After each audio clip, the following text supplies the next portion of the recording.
အားလုံးပဲမြင်ကြလားပါသမီးရဲ့နာမည်ကဆောင်းမြတ်ပိုင်လို့ခေါ်ပါတယ်ဟူရဲ့မဆိုင်ကဲအားလုံးပဲဒီနေ့သမီးအားလုံးပဲမြင်ကြလားပါသမီးရဲ့နာမည်ကဆောင်းမြတ်ပိုင်လို့ခေါ်ပါတယ်ဟူရဲ့မဆိုင်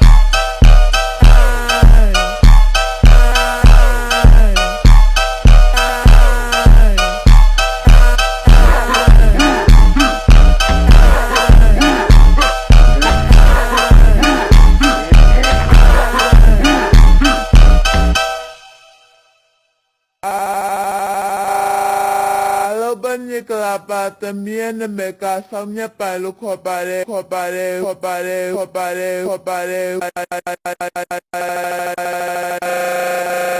we are